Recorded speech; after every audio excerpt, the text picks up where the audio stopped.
नमस्कार मेरे प्यारे साथियों, फिर से स्वागत है आपका आपके favourite YouTube channel RBC online platform पर। वापिस सभी का स्वागत करते हैं बेटा जी। जीआईएन कहते हैं, मोस्ट वेलकम करते हैं। वापिस शुरुआत करते हैं अपने जहां तक हम लोगों ने क्लास को कल विराम दिया था, और आशा करते हैं कि कईयों के एग्जाम हो गए, कईयों के एग्जाम चल रहे हैं, कईयों के एग्जाम आने वाले हैं। तो साथ में आप लोगों को कुछ मोस्ट मैंने क्वेश्चन भी बताए थे, तो जरूर उनको पढ़ के लाना आप लोग, है ना। और आइए, जहां तक हम लोगों ने क्लास को कल विराम दिया था उसके आगे लेके चलते हैं अपने। तो जितनी भी चीजें हो सकती हैं उतना डिस्कस करेंगे अपने। आ जाइए। तो कल की क्लास में बेटा जी आप लोगों ने पढ़ लिया था किसके बारे में? एटम के बारे में पढ़ लिया था, और एटम के बाद में इलेक्ट्रॉन के बारे में चल रहा था अपना ना। तो इलेक्ट्रॉन के बारे में आप लोगों ने डिस्कस कर लिया था लास्ट टाइम। तो जाते जाते मैंने आप लोगों को बताया था कि बेटा जी कुछ वैज्ञानिक आए थे, उसमें सबसे पहले फराडे आया था जिसने कैथोड रेज के बारे में बताया। जे थॉमसन आया था, उसने उनका नाम दे दिया कैथोड पार्टिकल्स। और स्टोनी आए थे, स्टोनी ने बेटा जी नाम दिया था, इन कैथोड कणों का नाम दे दिया था इलेक्ट्रॉन। तो याद रख दिया। इलेक्ट्रॉन की खोज तो किसने की है? ध्यान रखना, इलेक्ट्रॉन की खोज तो की है बेटा जी जे थॉमसन ने, लेकिन इलेक्ट्रॉन का जो नाम जो दिया था वो स्टोनी भैया ने दिया था। ठीक है ना, ये ध्यान रखना, कंफ्यूज मत होना। चलो आओ आगे स्टार्ट करते हैं अपने चार्ज के बारे में। किसके बारे में? चार्ज। तो आज चार्ज और मास के बारे में बात करेंगे अपने आज। तो करें शुरुआत, आ जाओ। तो चलते हैं बेटा जी, हेडिंग डालिए नेक्स्ट आगे। चार्ज।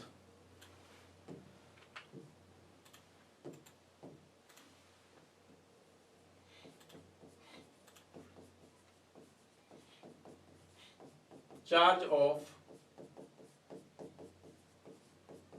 इलेक्ट्रॉन।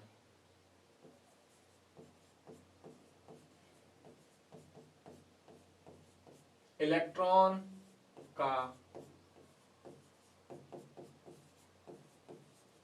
आवेश। आओ इसके बारे में देखते हैं अपने। एक हमारे काफी बड़े महान साइंटिस्ट रहे जिनका नाम है मिलिकन, है ना। हाँ, क्या नाम है? मिलिकन। देखो नाम बहुत सारे आएंगे आपके। एटम के खोजकर्ता अलग हैं, इलेक्ट्रॉन के खोजकर्ता अलग हैं, नाम देने वाला कोई और है, चार्ज बताने वाला कोई और है। ये सब चीजें अलग अलग आएंगी अपनी। तो चार्ज को पढ़ने से पहले अपने बेटा जिसमें एक एक्सपेरिमेंट करते हैं अपने छोटा सा। किसका? नया हेडिंग डाल देना इसमें, ऑयल ड्रॉप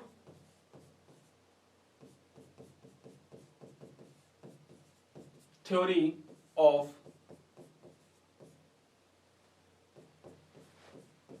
मिलिकन।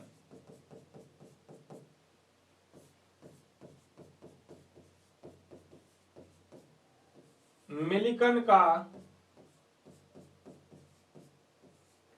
तेल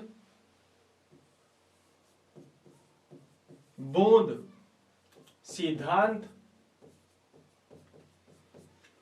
या प्रयोग, प्रयोग लिख देते हैं अपने, प्रयोग, है ना। थ्योरी एक्सपेरिमेंट,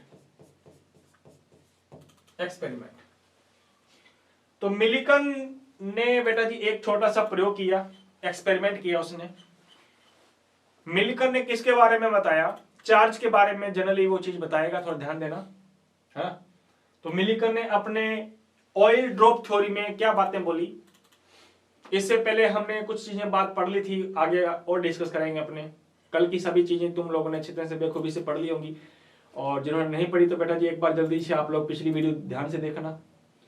तो मिलिकन ने क्या कहा? मिलिकन ने अपने प्रयोग में बेटा जी क्या देखा, देखे जरा सामने। मिलिकन ने अपने प्रयोग के अंतर्गत, ये लीजिए,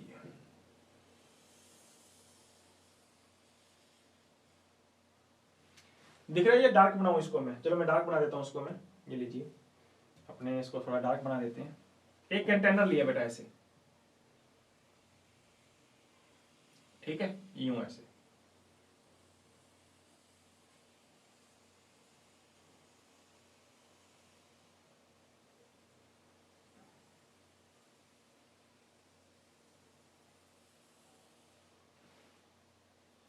ये कंटेनर लिया उसने, क्लियर है बात? अच्छा, उसके बाद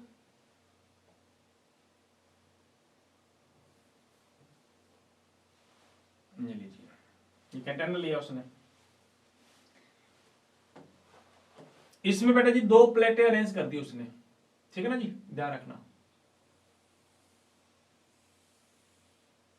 एक प्लेट ये लगा दी उसने और एक प्लेट ये लगा दी उसने, ठीक है। हाँ, एक लगा दी बेटा जी उसने एनोड और एक लगा दी कैथोड। प्लेट लगा दी उसने, अरेंज लगा दी, प्लेट कर दी अरेंज, ठीक है ना। हाँ, और यहां पे उसने होल कर दिया। चलो इसको मैं डार्क बना देता हूं, ये लीजिए,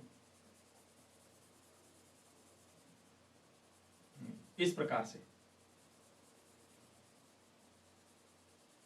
ठीक है।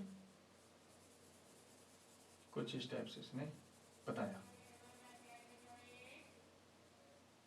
क्लियर है। ऐसे उसने प्लेट लगा दिया इसने, ऐसे, चलो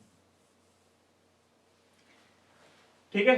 अच्छा, अब क्या किया इसने, कुछ चीजें और ढूंढ के लाते हैं अपने, और किसी से बना सकते हैं क्या, और किसी से तो अपने नहीं बना सकते, चलो कोई दिक्कत नहीं, अपनी बना लेते हैं। यहां पे उसने बेटा जी क्या किया, यहां पे लगा दी उसने माइक्रोस्कोप लगा दिया, ये लो, ये माइक्रोस्कोप।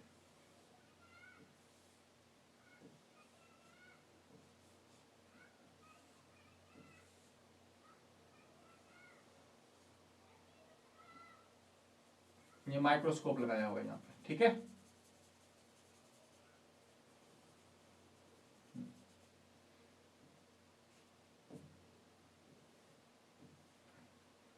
हाँ, देखेंगे इसको यहां से अपने, ये लो आंख बना देते हैं अपने, ये लो गुलाबी आंख। अच्छा, गुलाबी कलर के बनाते हैं अपने ना, ये लो गुलाबी आंखें जो तेरी देखी, ये लो, क्लियर है।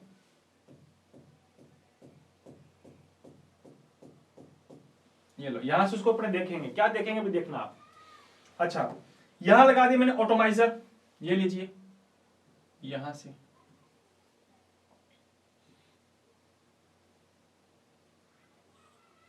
ये लो,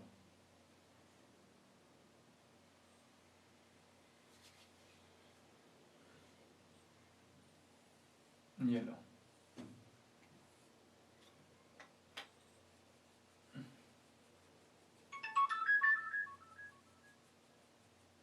ये लो, ये ऑटोमाइजर लगाया हुआ है, ठीक है।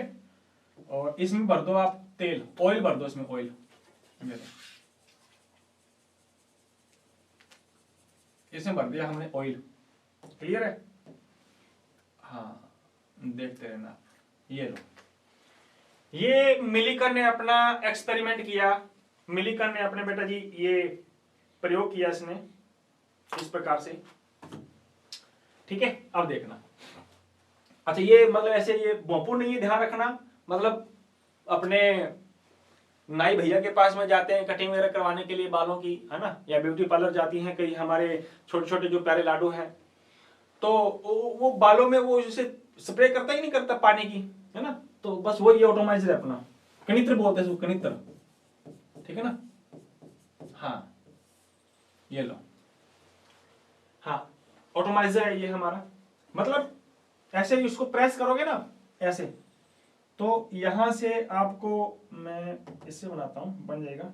हाँ, ये रहा, यहां से आपको यूं ऐसे क्या दिखेंगी, बूंदे दिखेंगी, अपने बूंद लेके आते हैं ग्रीन कलर की, ये लो, ऐसे बूंदे दिखेंगी, आप ऐसे दिख रही है क्या, छोटी छोटी बूंदे दिख रही हैं, ऐसे फुहारे के रूप में निकलेंगी छोटी छोटी बूंदे, ऐसे यहां से निकलेंगी, ऐसे बूंदे निकलेंगी। अब देखो उसने क्या बोला, तो सभी से समझना, कोई दिक्कत नहीं है, आराम से समझेंगे। तो बेटा जी मिलीकर ने जब एक्सपेरिमेंट किया ये, तो इस एक्सपेरिमेंट में उसने देखा कि जब हम लोग ऑयल को यहां से प्रेशराइज करते हैं कनित्र के द्वारा, ऑटोमाइजर के द्वारा यहां पे स्प्रे करते हैं, तो ये छोटी छोटी ड्रॉपलेट्स, जिनको हम लोग कहेंगे बूंदक, है ना, बूंदक, ड्रॉपलेट्स, तो जो ये ड्रॉपलेट्स हैं ये इधर आएंगे ऐसे, और नो डाउट ये ड्रॉपलेट्स इस होल से होकर के भी जाएंगी। तो मैंने मान लिया बेटा जी एक ड्रॉपलेट इस होल से अंदर होकर के यहां पे आ रही है, देखो ये आ रही है, ये आ रही है, ठीक है ना, ये आ गई वो ड्रॉपलेट्स, ये आ गई। कौन है ये ऑयल की बूंद है, ये ड्रॉप ऑफ ऑयल, तेल की बूंद है, ये दिख रही है क्या? अच्छा, जिसको अपने इस माइक्रो ये सूक्ष्मदर्शी है, हमारा माइक्रोस्कोप है, ये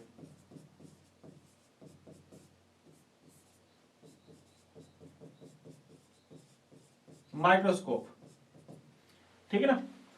अब भैया मिलिकर ने क्या किया, इस ऑटोमाइजर के थ्रू ड्रॉपलेट्स को डाला इसके ऊपर। तो जब ये ड्रॉपलेट्स लिखना नहीं है, समझना है बस आराम से, अपने को तो उसमें छोटी सी बात ही बतानी है। तो जब ये ड्रॉपलेट्स इस एनोड पर जो होल किया हुआ मैंने, होल, इस होल से होकर के आ रही है, देखो होल होकर के आ रही है, देखो नीचे आ गई, देखो यहां पे आ गई, है ना, यहां पे आ गई ये ड्रॉपलेट्स, दिख रही है, देखो ये आ गई। अच्छा, जैसे ही ये ड्रॉपलेट इन एनोड कैथोड के बीच में आएगी, एनोड और कैथोड के बीच में आएगी ये, है ना, एनोड और कैथोड के बीच में आएगी, ये बीच में आ गई बीच में आ गई। अब क्या होगा, जब बीच में आ गई तो अब क्या होगा, इस ड्रॉपलेट की जो गति कर रही थी वो नीचे की तरफ, वो थोड़ी धीमी हो जाएगी, ड्रॉपलेट थोड़ी धीमी हो जाएगी, मोशन जो उसकी गति थी, जो स्पीड थी, जो वेलोसिटी थी, वो कम हो जाएगी, बूंद की गिरने की स्पीड। उस स्पीड को अपने माइक्रोस्कोप से देख रहे हैं ना, वो देख रहे हैं अपने वो बूंद को, इस प्रकार से बड़ी बूंद दिखेगी अपने को माइक्रोस्कोप से। तो जैसे वो स्पीड कम होगी तो मिलिकन ने देखा कि ये स्पीड कम कैसे हो गई, क्या चक्कर है, क्या लोचा है ना, वो वाली बात। तो इसने एनोड और कैथोड पर वोल्टेज फिर ज्यादा कर दी, जैसे यहां पे वोल्टेज लगा रखे ना उसने, एनोड और कैथोड, वोल्टेज बढ़ा दी, विद्युत धारा जो प्रवाहित कर रहे थे उसकी मान बढ़ा दिया। तो विद्युत धारा जब उसने इस वोल्टेज को बढ़ा दिया, तब उसने देखा कि ये जो ड्रॉपलेट है ये एक जगह स्टेबल होगी, स्टेबल, ना ऊपर जा रही है ना नीचे आ रही है, एक जगह स्टेबल होगी। देखो मतलब उस माइक्रोस्कोप से देख रहे हैं वो, अब वो माइक्रोस्कोप से देखने पर ये जो है बेटा जी वो नीचे नहीं आ रही अब, है ना, एक जगह स्टेबल होगी, ये एक जगह स्थायी होगी। उसने देखा कि यार ये काम ठीक है कि वोल्टेज बढ़ा दो, तो वोल्टेज बढ़ाने पर ड्रॉपलेट जो है वो ना तो ऊपर जा रही ना नीचे जा रही, बिल्कुल एक वैक्यूम एरिया में वहां पे खड़ी होगी वो, बिल्कुल यहां पे, ना ऊपर जा रही ना इधर जा रही। तो उसने देखा कि यार ये हुआ क्या, ये ऐसे क्यों हुआ, तो ऐसे किस प्रकार से हुआ। तब उसने बताया कि ये जो ड्रॉपलेट्स है, इस ड्रॉपलेट्स में बहुत सारे छोटे छोटे एटम्स होंगे, और एटम्स में इलेक्ट्रॉन्स पाए जाते हैं, हम जानते हैं, है ना। तो इस प्रकार मिलिकन ने कहा कि उन ड्रॉपलेट्स में पाए जाने वाले जो एटम हैं और उन एटम में पाए जाने वाले जो बेटा जी इलेक्ट्रॉन्स हैं, इलेक्ट्रॉन्स जिनको हम E- से लिखते हैं, इस इलेक्ट्रॉनों पे कुछ ना कुछ चार्ज होगा, कुछ ना कुछ आवेश होगा, होगा कि नहीं होगा? अरे भाई सिंपल सी बात है, कुछ ना कुछ आवेश होगा जो क्या करेगा, ऊपर की तरफ जाने को अट्रैक्ट करेगा या नीचे जाने की तरफ रिपल करेगा, जो भी है, क्योंकि यहां पे प्लस लगा रखा है, यहां माइनस लगा रखा है, ये ऊपर भेजेगा या वो नीचे अट्रैक्ट करेगा, और ग्रेविटी फोर्स, गुरुत्वाकर्षण इसको नीचे लेकर के आएगी, मतलब जो भी हो एक्स्ट्रा, जो भी हो एक्स्ट्रा। तो मिलिकन ने कहा कि भैया उस ड्रॉपलेट्स के अंदर पाए जाने वाले एटम और एटम में पाए जाने वाले इलेक्ट्रॉनों पे कुछ ना कुछ चार्ज होगा, है नहीं, बिल्कुल चार्ज होगा। तो अब कितना चार्ज होगा, क्या होगा वो चार्ज, तो उस चार्ज को बताने के लिए उसने एक मान दिया बेटा जी, वैल्यू दी उसने। तो वैल्यू जो दी थी, तो याद रखना बेटा जी, इलेक्ट्रॉन का जो चार्ज होता है वो चार्ज कितना होता है, ये चार्ज याद रखना बेटा जी 1.6 इंटू 10 की पावर -90 कूलाम, इतना होता है, ध्यान रखना। तो इलेक्ट्रॉन का जो चार्ज होता है वो चार्ज कितना होता है बेटा जी, इतना होता है 1.6 इंटू 10 की पावर माइनस 19 कूलाम। ये एटम का क्या है, चार्ज है। बात आ रही समझ में, ये एटम का चार्ज है। ध्यान रखना यहां पे एटम का नहीं, सॉरी इलेक्ट्रॉन का चार्ज है। देखना यहां पे माइनस मत लगा देना, कोई दिक्कत नहीं है, माइनस मत लगाना। माइनस यहां पे लगा हुआ है हमारा ऑलरेडी यहां पे माइनस लगा हुआ है यहां पे, ठीक है ना, ये ध्यान रखना। यहां पे ऐसे रहने देना, वैसे माइनस में होता है ना, वैसे तो इलेक्ट्रॉन का चार्ज माइनस में होता है, कोई दिक्कत नहीं है, याद रखना। इलेक्ट्रॉन का चार्ज माइनस में होता है, प्रोटॉन का चार्ज प्लस में आ जाएगा। तो एक बार आप लोग चार्ज बताने की अपने को आवश्यकता नहीं है, वैसे चार्ज ये माइनस में होता है। तो इलेक्ट्रॉन पे चार्ज कितना होता है, ये वैल्यू आप लोगों से पूछी जा सकती है। तो इलेक्ट्रॉनों पे जो चार्ज होता है वो बेटा ये होता है 1.6 इंटू 10 की पावर 1.6 इंटू 10 की पावर कितनी बेटा जी, -90 कूलाम। क्लियर है बात। हाँ, ये चार्ज आप लोगों ने डिस्कस रखना है, याद रखना है बेटा जी, और बाकी अपने डिस्कस करेंगे अपने अभी। चलो आ जाओ, ये चार्ज हो गया। तो चार्ज ये पूरा बताने की आवश्यकता नहीं, कभी पूछा नहीं जाता कि मिलीकन का एक्सपेरिमेंट बताओ, बस अपने से प्रश्न ही पूछा जाता है कि इलेक्ट्रॉन का चार्ज कितना होता है। तो ये इलेक्ट्रॉन का चार्ज याद रखना, ठीक है। माइनस में होता है चार्ज, ध्यान रखना, आप लोगों को पता है, तो माइनस बताने की अपने को आवश्यकता नहीं, जो भी है। चलो इसके आगे चलते हैं। तो हमने ये बात देखी है कि इलेक्ट्रॉन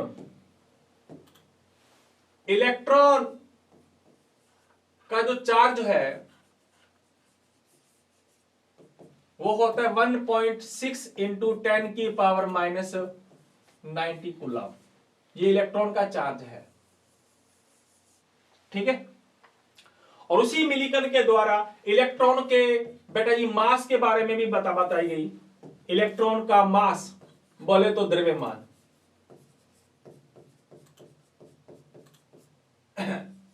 इलेक्ट्रॉन का द्रव्यमान।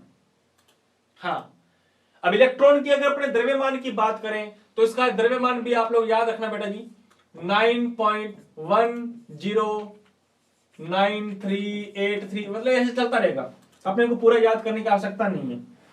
इनटू में 10 की पावर -31 किलोग्राम ये द्रव्यमान है इलेक्ट्रॉन का। इतना याद मत करो, बस आप तो ये याद रख लो 9.1 इंटू 10 की पावर -31 किलोग्राम। क्लियर है बात, याद हो जाएगी ये। अरे बोलो यार, ये हमारा इलेक्ट्रॉन का चार्ज और ये हमारा इलेक्ट्रॉन का द्रव्यमान, दोनों चीजें आप लोगों को अच्छी तरह से याद होनी चाहिए, ठीक है जी। कोई कंफ्यूजन है क्या? कोई कंफ्यूजन नहीं होना चाहिए बेटा जी। ये थोड़ा चीजें आप लोगों को विशेष तौर पर पे ध्यान में रखनी है आप लोगों को। क्लियर है? अच्छा चलें इसके आगे। ये दोनों चीजें आप ये हो गया हमारा इलेक्ट्रॉन के बारे में सारी बातें। इलेक्ट्रॉन का द्रव्यमान कितना होता है, इलेक्ट्रॉन का चार्ज कितना होता है ना, ये तमाम बातें हमारी इसके बारे में कंसीडर हुई।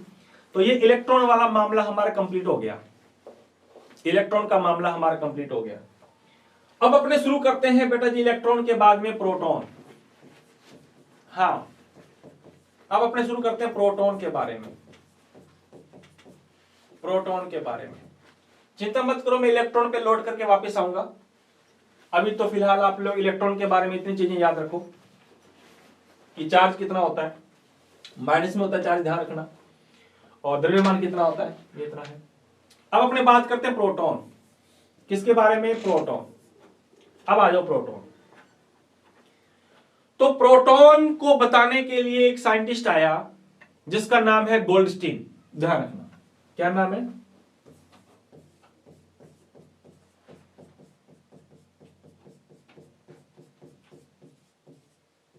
गोल्डस्टीन, या गोल्डस्टीनर भी बोल देते हैं इसको अपने, या गोल्डस्टीन, जो भी कहना चाहो आप लोग। तो ये नाम याद रखना आप लोग, गोल्डस्टीन, ठीक है ना। मेरे ख्याल से ऐसे लिखा जाएगा इसको, गोल्डस्टीन जो भी है, ध्यान रखना, जैसे भी लिखो यार। तो गोल्डस्टीन साहब आए, इसने क्या कहा? इसने कहा कि यार फराडे ने जो बात बोली थी ना, फराडे ने क्या बात बोली थी? फराडे ने बात बोली थी कि कुछ पार्टिकल, कुछ किरणें ऐसी होती हैं जो कैथोड से शुरू होती हैं और एनोड की तरफ जाती हैं। जाती हैं कि नहीं जाती हैं? कि कैथोड किरणें फराडे के according cathode rays are move cathode to anode electrode, cathode से एनोड, ये फराडे ने बोला था। तो गोल्डस्टीनर कहता है कि भाई अगर कोई चीज इधर से इधर आ रही है तो कोई ना कोई चीज होगी जो इधर से इधर जाएगी। दिन है तो रात है, सुख है तो दुख है या नहीं? मैं हूं, अच्छा सॉरी, तुम हो तो मैं हूं, ऐसा होगा, है या नहीं? तो आप ही नहीं देखोगे तो फिर मैं कैसे फिर पढ़ा पाऊंगा आप लोगों के लिए? तो मेरा गोल्डस्टीन ने क्या बोला? गोल्डस्टीन ने बोला कि कुछ चीज अगर इधर से इधर आ रही है तो श्योर है कि कुछ चीज इधर से इधर जाएगी। तो फराडे ने बोला था कि कैथोड किरणें कैथोड से एनोड की तरफ जाती हैं, हाँ ठीक है जाती हैं, लेकिन गोल्डस्टीन कहता है कि भाई कुछ चीज इधर से भी तो इधर आएगी, उसको तूने क्यों नहीं बताया? तो वही चीज अब हमारा कौन बता रहा है? अब हमारा ये गोल्डस्टीन बता रहा है। क्या बता रहा है? तो गोल्डस्टीन ने कहा कि भैया कैथोड किरणों के समान, एक्सपेरिमेंट में डायग्राम नहीं बनाना, अपने को सीधा लिखना है बेटा जी। कैथोड किरणों के समान, कैथोड किरणों के समान कुछ किरणें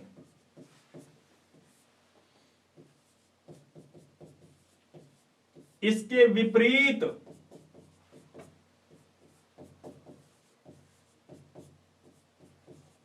दिशा में भी गमन करती हैं। गमन का मतलब जाती हैं। The some rays just similar to the cathode rays are move in opposite direction to the cathode rays। मतलब कैथोड किरणें इधर से इधर जा रही है तो कुछ किरणें ऐसी हैं जो उसके जस्ट ऑपोजिट डायरेक्शन में जाएंगी। ऑपोजिट, वो कैथोड से एनोड की तरफ जाएंगी, तो कुछ किरणें ऐसी हैं जो एनोड से कैथोड की तरफ जाएंगी। ये कौन कह रहा है? मैं नहीं कह रहा, ये गोल्डस्टीन भाई कह रहे हैं। गोल्डस्टीन कह रहा है ये कि कैथोड किरणों के समान कुछ किरणें इसके विपरीत दिशा में गमन करती हैं, है या नहीं है? पहली बात। अच्छा, अर्थात इट्स मीन या फिर से कहो तो इन किरणों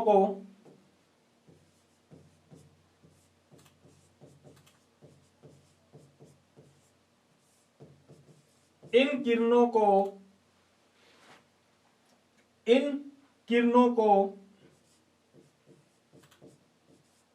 एनाल या एनोड किरणें कहते हैं।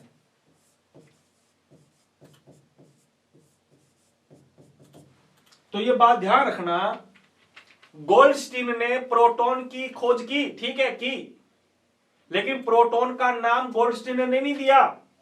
जैसे थॉमसन ने इलेक्ट्रॉन की खोज की लेकिन इलेक्ट्रॉन के नाम करता कोई और है, वैसे ही गोल्डस्टीन ने किसकी? गोल्डस्टीन ने इन किरणों को एनोड किरण नाम दिया। एनोड किरणों की खोज किसने की है? गोल्डस्टीन ने की है। ध्यान रखना, बात आई समझ में? अभी समझते रहो, मैं आप लोगों को सब चीजें बताऊंगा।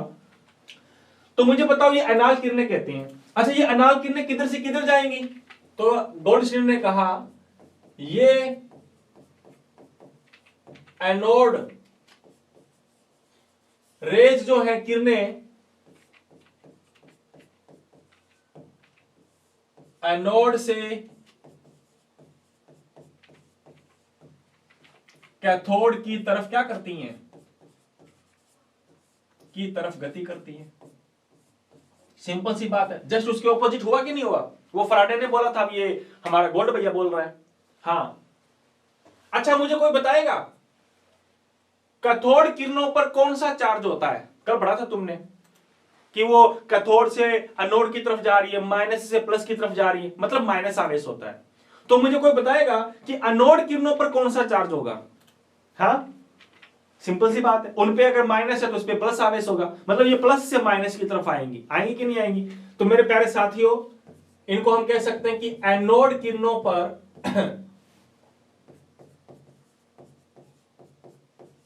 एनोड किरणों पर ऋणात्मक नहीं धनात्मक आवेश पाया जाता है। है या नहीं है? पर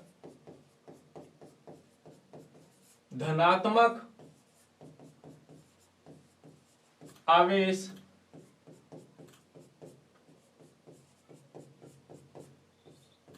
पाया जाता है।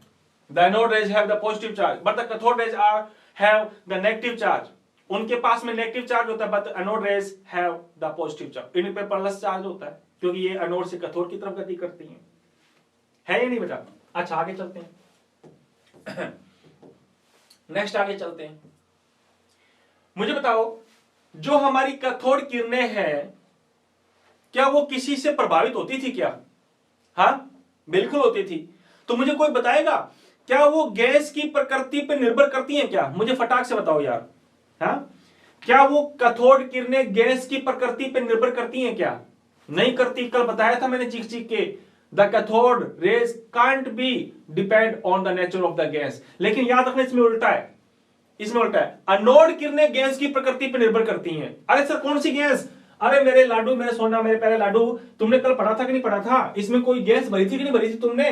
हाँ, तो कैथोड किरणों के लिए तो कोई सी भी गैस भर दो, ये हमेशा इधर से इधर जाएंगी।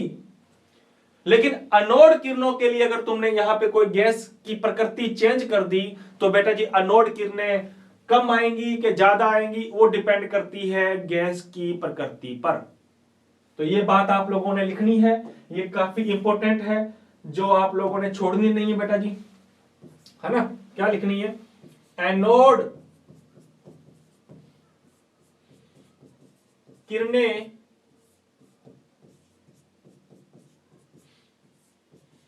गैस की प्रकृति पर निर्भर करती हैं, अर्थात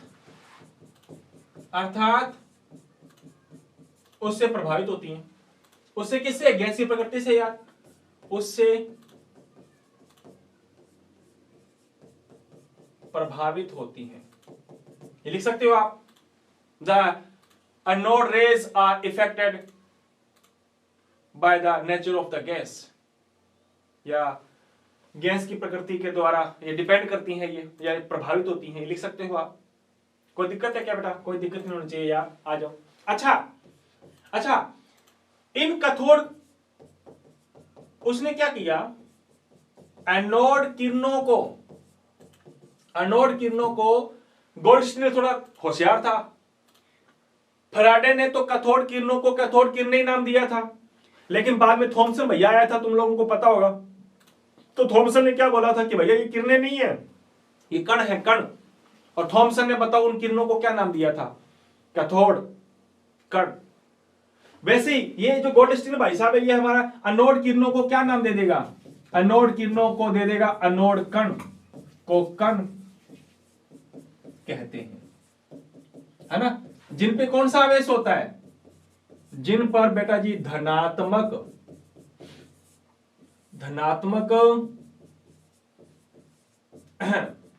आवेश होता है। ये ध्यान रखना, जिन पे क्या होता है? धनात्मक आवेश होता है। कोई कंफ्यूजन है क्या? कोई कंफ्यूजन नहीं होना चाहिए मेरे प्यारे साथियों।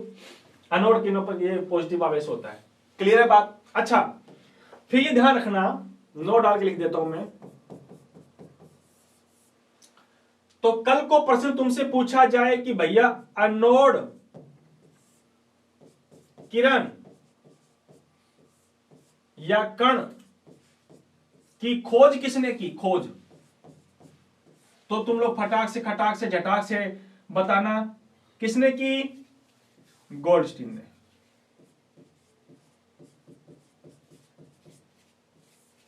गोल्डस्टीनर आ जाता है, गोल्डस्टीन आ जाता है। अच्छा, फिर एक साइंटिस्ट आया था बेटा जी, एनोड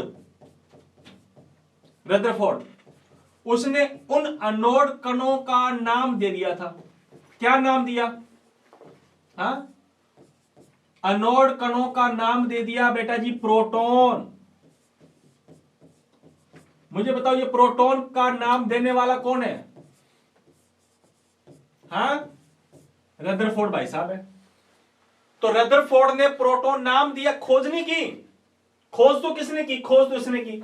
इसलिए याद रखना, यहां भी लिख सकते हो प्रोटॉन कण के खोजकर्ता कौन है, फिर मुझे बताओ। अरे खोजकर्ता तो वही होंगे ना, हाँ, गोल्डस्टीनर होंगे, ये ध्यान रखना यार। क्लियर है बात। तो अनोड किरण या अनोड कण कहो, किसने खोजा था? गोल्डस्टीनर ने। और उन अनोड कणों का नाम दे दिया प्रोटॉन। तो प्रोटॉन नाम कौन देने वाला है? प्रोटॉन नाम देने वाला रदरफोर्ड। रदरफोर्ड ने प्रोटॉन की खोज नहीं की, उसने तो नाम दिया था, लेकिन प्रोटॉन की एक्चुअल में खोज किसने की? गोल्डस्टीनर ने की। ध्यान रखना। जैसे इलेक्ट्रॉन की खोज थॉमसन ने की है, और इलेक्ट्रॉन के खोजकर्ता के बाद में नाम किसने दिया? स्टोनी ने दिया। बस वही हमारा लफड़ा यहां पे चलेगा। क्लियर है बात। तो ये थी हमारी बात अनोड किरणों के बारे में। अच्छा आगे चलते हैं। अब सिंपल सी बात है, अब चार्ज की बात मैं बाद में करूंगा बेटा जी। अब अपने शुरू कर देते हैं किसके बारे में? न्यूट्रॉन। अब न्यूट्रॉन भी देख लो साथ में। न्यूट्रॉन तीसरा पार्टिकल है, लास्ट एंड फाइनल, न्यूट्रॉन, जिसको शो करते हैं N0 से। मतलब कोई आवेश नहीं होता। प्रोटॉन पे प्लस आवेश होता है, बता क्या है वो भी। इलेक्ट्रॉन पे माइनस आवेश होता है, पढ़ा था हमने कल। अब हम पढ़ते हैं न्यूट्रॉन के बारे में। तो आ जाओ, ज्यादा चीजें नहीं है ना। एक वैज्ञानिक था जेम्स चैडविक, है ना। वो उसने क्या बोला? उसने बोला कि भैया फराडे ने कहा कि कोई किरण इधर से इधर आएगी, उनको कैथोड का नाम दे दिया। गोल्डस्टीनर ने आया कि भैया कुछ इधर से इधर आएगी तो कुछ इधर से इधर भी जाएंगी, तो गोल्डस्टीनर ने नाम दे दिया कि चलो इनको बोल दो एनोड किरणें। अब बेचारा जेम्स चैडविक क्या कहेगा? उसने कह दिया कोई इधर से इधर वालों को यह नाम दे दिया, गोल्डस्टीनर ने इधर से इधर वालों को यह नाम दे दिया। अब बेचारा जेम्स चैडविक किसको क्या कहेगा? जेम्स चैडविक का दिमाग जागा। इसने कहा कि कोई इधर से इधर जाएगा, हाँ ठीक है, कोई एनोड से कैथोड जाएगा, हाँ ठीक है, कोई बात नहीं, लेकिन ये कहता है कि कुछ ऐसे भी हैं जो कहीं नहीं जाएगा, बैठा रहेगा। बात आ रही समझ में? एक जगह कोई किधर भी मूव नहीं करेगा। बात आ रही? बस ये मजाक के तौर पे नहीं, बस अपने ऐसे समझने के पर्पज से अपने याद रख सकते हैं, है ना। कोई इधर नहीं जाएगा, कोई उधर नहीं जाएगा, तो बैठा रहेगा तुम्हारी तरह ना। तो बेटा याद रखना, एक साइंटिस्ट था जिसका नाम था जेम्स चैडविक। हाँ, उस जेम्स चैडविक के द्वारा न्यूट्रॉन की खोज भी की गई, न्यूट्रॉन का नाम भी दिया गया। मतलब इसके अंदर एक ही साइंटिस्ट है जिसका नाम है जेम्स चैडविक। खोज भी इसी ने की, नाम भी इसी ने दिया, किसका? न्यूट्रॉन के बारे में। ठीक है बेटा जी, ये ध्यान रखना। अच्छा न्यूट्रॉन किसने खोज की बेटा? न्यूट्रॉन की खोज किसने? ध्यान रखना, न्यूट्रॉन की खोज की इसके द्वारा। ये प्रश्न कई बार पूछा जाता है ये वाला कि न्यूट्रॉन के खोजकर्ता कौन है? जेम्स चैडविक है। अच्छा आगे कुछ बातें हैं इंपॉर्टेंट, तो ध्यान रखना। जो न्यूट्रॉन होता है, न्यूट्रॉन, है ना, हाँ, वो बेटा जी परमाणु में पाया जाने वाला परमाणु का उदासीन कण होता है, उदासीन। इसलिए ना उधर जाएगा ना इधर जाएगा, उदासीन कण होता है। क्लियर है बात? यानी कि उदासीन का मतलब इसके ऊपर कोई चार्ज नहीं होता, न्यूट्रल होता है, बिल्कुल है ही नहीं है। हाँ, ना मैं इधर जाऊं ना मैं उधर जाऊं, बस बैठा रहूंगा एक जगह। तो एटम का एक ऐसा पार्टिकल जो न्यूट्रल होता है, बताओ उसका नाम क्या है? न्यूट्रॉन। ये प्रश्न कई बार आता है, right the name of the neutral particle of the atom. Atom के उदासीन कण का नाम लिखो, तो तुम बताओगे न्यूट्रॉन है। क्लियर है बात? तो हमने डिस्कस कर लिया क्या, प्रोटॉन की खोज किसने की, इलेक्ट्रॉन की खोज किसने की, और न्यूट्रॉन की खोज किसने की। ये तमाम बातें हो चुकी हैं। अब एक छोटी सी टेबल बना रहा हूं, वो टेबल थोड़ी सी आप लोग याद रखना बेटा जी, है ना। अपने नए पेज से बना लेते हैं, ये लो अपने नए पेज से यहां पे बना लेते हैं। तो यहां लिख देना आप लोग इलेक्ट्रॉन, इलेक्ट्रॉन। यहां लिख देना बेटा जी प्रोटॉन, और यहां लिख देना मेरे रसगुल्लो न्यूट्रॉन। क्लियर है बात? ये लिख देना आप लोग, कोई दिक्कत नहीं, ये चीजें याद रखना आप लोग। तो प्रोटॉन आ जाएगा, इलेक्ट्रॉन आ जाएगा और न्यूट्रॉन आ जाएगा। इन तीनों के बारे में अपने यहाँ पे कुछ एक बातें हैं जो डिस्कस करेंगे अपने, ज्यादा नहीं है बातें, छोटी सिंपल सी बातें हैं। आ जाओ। हाँ जी, तो नंबर एक,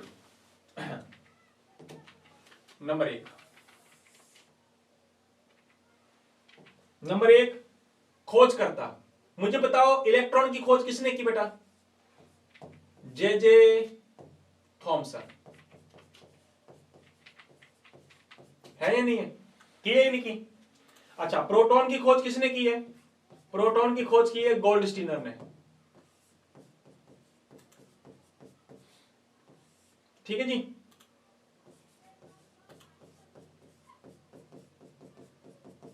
गोल्डस्टीन। अच्छा, इसकी खोज किसने की? जेम्स चैडविक ने की। है या नहीं है? हाँ,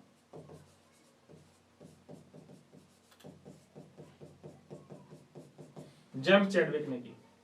पहली बात होगी, क्लियर है? अच्छा, खोज करता हूं के नाम तुमने पढ़ लिए। अच्छा, दूसरी बात, इलेक्ट्रॉन पे चार्ज कैसा होता है बेटा? अच्छा, मैं इसको लिख देता हूं रेड पेन से। इस पे होता है नेगेटिव चार्ज, है ना? ऋणात्मक आवेश होता है, ऋणात्मक आवेश। इस पे कौन सा होता है?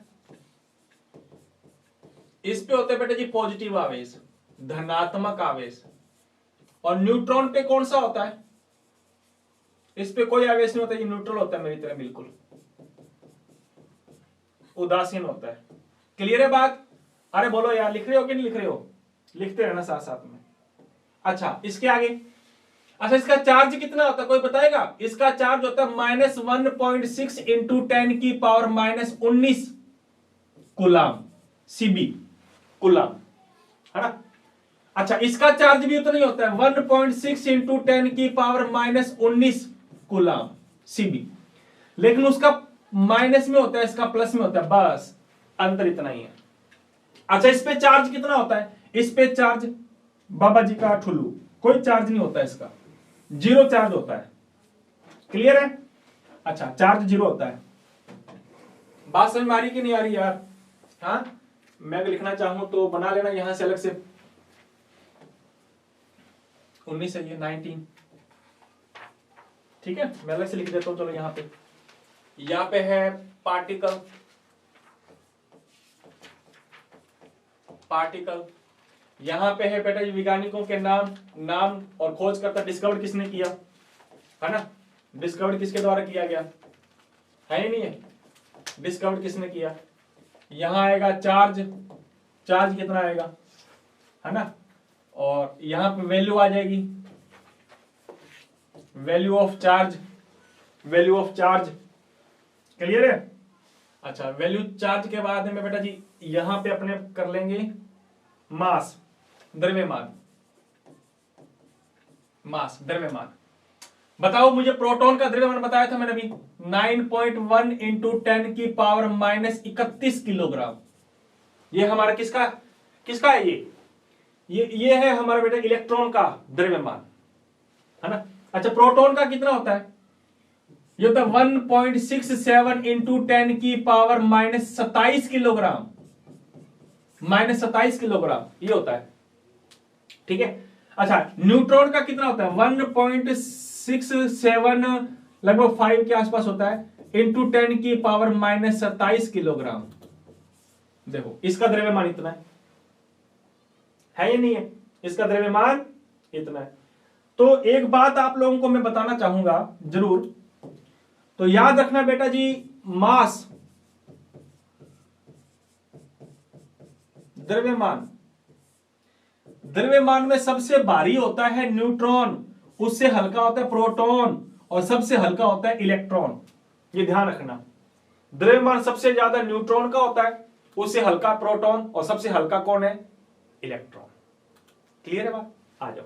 अच्छा, ये दिख रहा है आप लोगों को? वैसे ये सबसे ज्यादा माइनस में है, सबसे छोटा है, वैल्यू सबसे बड़ी होगी। ये देखो, ये थोड़ी सी ज्यादा होगी, देखिए आप प्रकाश। कोई दिक्कत है क्या? अच्छा, ये देखो, फिर आप ऐसा नहीं है, और इसको हल कर देते हैं इस प्रकार से। ये लीजिए, यहां लिख देना 1.7, कैसे लिखे अपने, इससे लिख देते हैं 1.75 इंटू 10 की पावर -27। क्लियर है? ये थोड़ा ध्यान देना। अच्छा, आगे चलते हैं।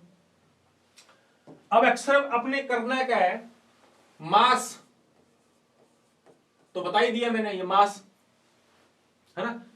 मास इन यूनिट, यूनिट में अगर अपने मास लेते हैं ना बेटा, तो इसका मास लेते हैं -1, इसका लेते हैं मास +1, इसका मास लेते हैं बेटा जी लगभग 0 न्यूट्रॉन का।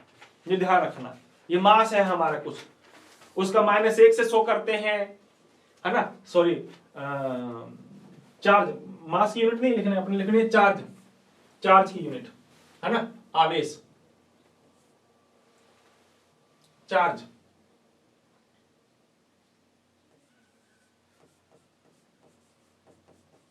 आवेश की यूनिट लिख लेना यहां पे, क्लियर है, आवेश की यूनिट है, कोई दिक्कत?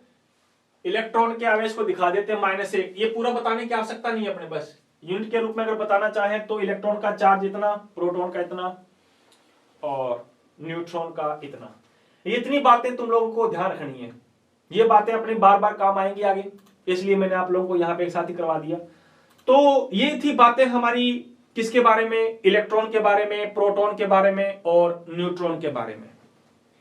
तो अभी तक हम लोगों ने ये पढ़ लिया कि एटम क्या होता है, ठीक है, और एटम में कौन कौन से पार्टिकल्स पाए जाते हैं, और उन एटम्स में पाए जाने वाले पार्टिकल्स की खोज किसने की, किसकी खोज करने के बाद में उसका चार्ज कितना होता है, उसका मास कितना होता है, द्रव्यमान, ये तमाम बातें हम लोगों ने 1 बाय 1 करके डिस्कस की है, ठीक है। तो यहां तक हमारा इलेक्ट्रॉन, प्रोटॉन और एटम के बारे में कंप्लीट होता है। इसकी अगली क्लास में अपने नए टॉपिक शुरू होंगे, जहां पे हम लोग डिस्कस करेंगे कुछ नई थ्योरीज, कुछ नई बातें हम लोग पढ़ेंगे बेटा जी। तो आज की क्लास को हम लोग यहीं पे विराम देते हैं। आज की क्लास में हमने प्रोटॉन के बारे में डिस्कस किया है, इलेक्ट्रॉन के चार्ज के बारे में पढ़ा है, न्यूट्रॉन के बारे में ये चीजें पढ़ ली हम लोगों ने। और ये वाली बात थोड़ी इंपॉर्टेंट है, ध्यान रखना बेटा, ये काफी इंपॉर्टेंट बात है आप लोगों के लिए। क्लियर है बात? कोई दिक्कत है? कोई आप लोगों को समस्या नहीं आनी चाहिए। अच्छा, आवेश के बारे में अगर आप लोगों को मैं बताऊं, आवेश, है ना, तो आवेश सबसे ज्यादा प्रोटॉन का होता है, उसके बाद न्यूट्रॉन का, और इलेक्ट्रॉन का चार्ज सबसे कम होता है, ध्यान रखना, ये तो पता ही है आपको, है ना, क्योंकि प्रोटॉन का प्लस में है आवेश सबसे ज्यादा, न्यूट्रॉन का बेचारे का 0 और इलेक्ट्रॉन का सबसे कम। तो ये दोनों चीजें ध्यान रखना आप लोग। तो आज की क्लास में अपने इतना ही लेते हैं, समय इजाजत नहीं देता है, और कल की क्लास में अपने दोबारा वापस अपने स्टार्ट करेंगे बेटा जी कुछ नई थ्योरीज, जिसमें हमारी थॉमसन का मॉडल आएगा हमारे पास, और कुछ डेफिनेशंस आएंगी, और डेफिनेशंस के बाद में फिर अपने स्पेक्ट्रम वगैरह भी पढ़ने हैं। तो वो तमाम चीजें हम लोग अगली क्लास में डिस्कस करेंगे। तो यूं ही हंसते रहना, क्लिक लाते रहना, और वापस आप लोगों को मैं गुजारिश करूंगा बेटा जी की हाफिली के अंतर्गत जितनी चीजें आती हैं अच्छी तरह से लिख करके आना, अच्छी तरह से पढ़ना, हर चीजें आप लोगों को लिख करके लानी है, ठीक है बेटा जी। तो यूं ही हंसते रहना, क्लिक लाते रहना, और मिलते हैं अपने कल की क्लास के अंतर्गत। तो आज के लिए जय हिंद, जय भारत, धन्यवाद।